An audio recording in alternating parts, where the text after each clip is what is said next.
পঞ্চায়েত থেকে আছে উনি? কে আছে না আছে আমি জানি না। হ্যাঁ ডোম যে থাকে তাকে আমি 200 টাকা দিচ্ছি।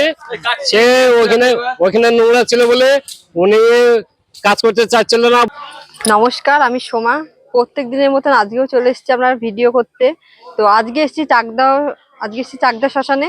তো চাকদা শ্মশানে এখানে দুটো শ্মশান আছে, একটা হচ্ছে ইলেকট্রিক চুল্লি আর একটা হচ্ছে কাঠের চুল্লি। তো আমরা আজকে এসেছি রানীনগর কাঠের চুল্লিতে। এই শ্মশানে কিরকম পরিস্থিতি আছে সেটাই তোমাদেরকে ঘুরে দেখাবো, চলো।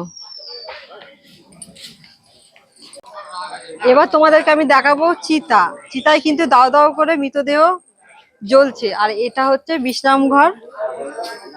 আসো এবার সামনে আসো এখানে।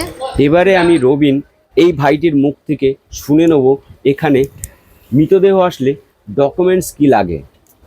ডকুমেন্ট জমা নেওয়া, যেখান থেকে নিয়ে নিয়েছে টাকা যা নেওয়া জমা নিয়ে নিয়েছে, মানে ওই চল্লির আগে এখানেই ঘাটের এখানে আসার আগে ঢুকতে ওখানে ওদের আছে, ওখানেই সব ব্যবস্থা হয়েছে, টাকা পয়সা সব দিয়ে দিয়েছি। একজনকে পাঠিয়েছিল, সে কোনো মতে কাজ করে বেরিয়ে গেছে, বাদ বাকি সব গ্রামের লোকজন পরিবারের লোকজন সব নিজেরাই দেওয়া। চিতার সামনে একটি কাকু কি বলছে শুনে নেওয়া যাক। বলুন আপনার বক্তব্য। আপনি এত রেগে আছেন কেন? সবকিছু করে যাচ্ছে, কথাটা বুঝবা, সবকিছু কাজ করছে, গর্ত ফেত কাটিয়ে গেছে, সবকিছু পরিষ্কার করে গেছে, ঠিক আছে। আচ্ছা, এই কাজটা হচ্ছে ওনাদের। আমরা যে কাজটা আমরা শ্মশানে করি, সেই কাজটা আমরা এই কাজটা হচ্ছে আমাদের পুরানো কাজটা আছে। ওরা এখানে ঘাট আছে, বাড়ির জনগণ সবাই পুরোবে, এখানে পুরানোর জন্য আমাদেরকে বলছে তাহলে এখানে তোমরা পুরাও, কাঠ ফাটা নিয়ে পুরাও, কোনো অসুবিধা নেই, ঠিক আছে। আচ্ছা আচ্ছা, এই জায়গাটার নাম কি? রানীগঞ্জ। আর রানীনগর ঘাট, রানীনগর ঘাট। দেখো ভালো করে দেখো। ঠিক আছে, রানীনগর ঘাট, তাই তো? আচ্ছা, সঙ্গে আছি আমি রবিন। পুরো শ্মশানটা আপনাদেরকে দেখাবো। তার আগে বলে রাখি, শ্মশানটার পরিস্থিতিটা দেখুন, প্রচণ্ড নোংরা। মৃতদেহ কিন্তু এখানে দাহ হচ্ছে, আপনারা দেখতে পাচ্ছেন। আর শ্মশানটা কিন্তু অতি নোংরায় ভরে গিয়েছে। শ্মশানটা কোথাও আমরা ঘুরে ঘুরে দেখলাম, কোথাও একটু পরিষ্কার স্থান পেলাম না। সমস্ত জায়গাটাই কিন্তু নোংরা ভরে গেছে। যেখানে ভগবান ঠাকুর আছেন সেখানটাও কিন্তু নোংরা। আপনারা দেখুন এই জায়গাটা দেখুন কি হারে নোংরা হয়ে রয়েছে। পুরো চত্বরটা কিন্তু নোংরা। এই শ্মশানটা যে এত নোংরা হবে আমি ভাবতে পারিনি।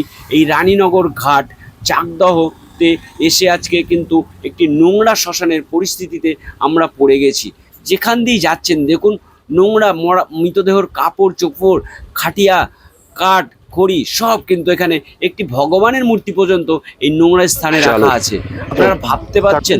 আর একবার দেখে নিন টিনটার অবস্থা দেখুন, পুরো জল পড়ছে যেখানটায় মৃতদেহ দাহ করা হচ্ছে।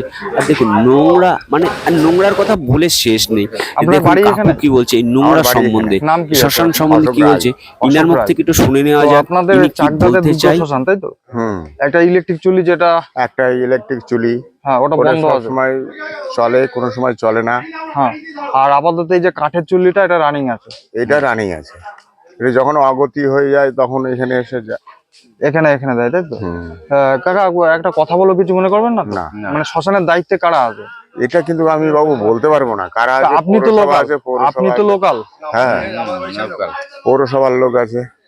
আপনি তো লোকাল এখানকার। তো এই যে, আর দ্বিতীয়ত এখানকার যে ডোম আছে, সে ডোম তো এদের হাতে হ্যান্ড ওভার দিয়ে চলে গিয়েছে। তার পাত্তা নেই না, আর কোনো কাজ নেই ওর। আর কোনো কাজ নেই, ও পয়সা নিয়ে মোটামুটি খালাস। তো এবার যদি এখানকার মানে বাড়ির লোকে যদি না পড়াতে পারে তাহলে কি অবস্থা হতো এই মৃতদেহটা? তাহলে এটা আমাদেরকে নিয়ে গঙ্গায় ফেলে দিতে হতো, আর কি করতে? ওই আধপোড়া করে ফেলে দিত। আপনি তো লোকাল, স্থানীয় তো? হ্যাঁ, স্থানীয়। তা আপনারা স্টেপ নিতে পারেন না কোনো? আমরা বললে সব কথা শোনে বাবুরা। সব থেকে বড় ব্যাপার কাকা কি বলেন তো, জন্মও কিন্তু মিথ্যা। অনেকে বলেন না জন্ম মৃত্যু সত্য, জন্ম মিথ্যা। আপনি কোথায় জন্মিয়েছেন, কিভাবে জন্মিয়েছেন আপনি কিন্তু জানতেন না, কিন্তু আপনি যে জন্মিয়েছেন আপনার মৃত্যু কিন্তু নিশ্চিত। মৃত্যু বাস্তব সত্য, ভগবান বলছে।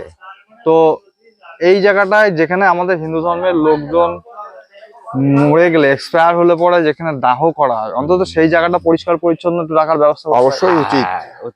এটা যে হয়েছে সেটা বন্ধ করে দিয়ে এখন আমরা কাঠে পোড়াতে আসছি, এটা তো কারেন্টের এটা বন্ধ হ্যাঁ, হয়ে গেছে। তাহলে সেভাবে এবারে বলতে না হবে না, না। বোঝা যাবে। কারেন্টের দেখেন, কারেন্টের তো ওটা একটা ইলেকট্রিক জিনিস, ওটা খারাপ হতেই পারে, না হওয়ার কিছু নেই। হ্যাঁ, না আর কিছু নেই, কিন্তু পরবর্তী একটা কিছু রাখতে হয় তো। স্টেপনি হিসাবে তো এইটা রয়েছে, কিন্তু আমরা প্রচুর মনে হয় করার জন্য চেষ্টা করবো কিভাবে তৈরি করতে হবে ভালোভাবে। তোমার ওই প্রধানে জানে তো তোমার এখানে কতগুলো চুল্লি আছে? বৃষ্টি হয়, তাহলে পুরো ওই দিনটা ফাঁকা। যদি জেনে থাকে তোমার এই যে ঘুরিয়ে দেখিয়ে দিচ্ছে।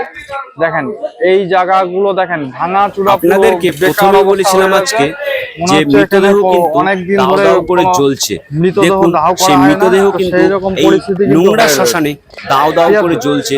তার ছবিটা আপনারা দেখতে পাচ্ছেন। প্রচুর মানুষ কিন্তু এখানে আছে আর নোংরা পরিস্থিতির মধ্যে দাঁড়িয়ে আছে সবাই। আমাদের এই জায়গাটা সম্পূর্ণ ঠাকুর আছে, তাকিয়ে দেখো। এই মন্দিরে ঠাকুর নেই কেন? ঠাকুরটা রাখা যায় না, জলটা বেড়ে যায়। কখনো কি মূর্তি ছিল এখানে? মুক্তি এখানে সারা বছর বছর থাকে, বছর বছর দিয়ে মানে প্রত্যেক বছর পুজো হয়, পুজোর পরে গঙ্গায় দিয়ে দেওয়া হয়, তাই তো? গঙ্গায় দেওয়া হয়, রাখা ধন্যবাদ। জায়গা পাওয়া যায়। এবারে দেখুন অবস্থাটা, যে এখানে একটা বিশ্রামগার আছে সেটার অবস্থা দেখুন। চারদিকে দেখুন টিনগুলোর অবস্থা ভেঙে চুরে একদম, মানে এখানে একটা মানুষ এসে যে মৃতদেহ নিয়ে আসবে, যে বসবে কোথায় বসবে? বসলে তো তাকে ভিজতে হবে, বৃষ্টির জল টিপ টিপ করে পড়ছে টিনের ভিতর দিয়ে, একটা বসার মতো কোনো পরিস্থিতি নেই। দেখুন এখানে যারা বসে আছে, বর্ষাকাল, এখন বর্ষাকাল চলছে, বর্তমানে বর্ষাকাল চলছে, কিভাবে কত কষ্ট করে এই রকম শ্মশান আমার চোখে খুব কম পড়েছে। এত নোংরা, এত বিশ্রী, ভাঙা চুরো একটি শ্মশান। এবারে কিন্তু আপনাদেরকে দেখাবো শ্মশান মাতা বা শ্মশানকালী যেটাকে আমরা বলে থাকি, ওটা কোথায় আছে। দেখুন এই শ্মশান মাতাটা একটি টিনের ঘর, এই রংচং করা আছে, তালা দেওয়া আছে দেখতে পাচ্ছেন। আর মাতাটা দেখুন, শ্মশান মাতার পাশে কিন্তু একটি তারা মায়ের ছবি আছে। আর শ্মশান মাতার দুই সাইডে ডাকিনী যোগিনী আছে। নিচেই কিন্তু একটা স্থান করা আছে, সেটা হচ্ছে আপনার যেখানে হোম যজ্ঞ করা হয়। কখনো হয়তো মায়ের পুজোর সময় এই স্থানে হোম যজ্ঞ করা হয়, সেটা দেখুন আপনাদেরকে। এই যে নিচেই কিন্তু দেখতে পাচ্ছেন, সামনেই আছে মায়ের, এখানে কিন্তু হোম যজ্ঞ করা হয়। শ্মশানের পাশেই যে গঙ্গাটা, আমি সে গঙ্গার পাশেই দাঁড়িয়ে আছি। আর দেখো এই গঙ্গাটা, দেখো চারিপাশ চর পড়ে গিয়েছে, সাইড দেখো কত জঙ্গল, আর পাশেই কিন্তু আদি গঙ্গা। এই জঙ্গলের পরেই কিন্তু গঙ্গাটা, আর আমরা যেতে পারছি না। দেখো কি অবস্থা, গঙ্গা চারিপাশটা দেখো কি অবস্থা, যাওয়ার কোনো পরিস্থিতি যাওয়ার কোনো পরিস্থিতি নেই। এই ছিল আজকে আমাদের ভিডিও। তো আজকে রানীনগর শ্মশানের ভিডিও কেমন লাগলো অবশ্যই কমেন্ট করে জানাবেন। যদি ভালো লেগে থাকে একটা লাইক করবেন, আর তার পাশাপাশি চ্যানেলটি সাবস্ক্রাইব করবেন। আর যারা ফেসবুক থেকে দেখছেন তারা অবশ্যই ফেসবুক পেজটিকে ফলো করবেন। ধন্যবাদ।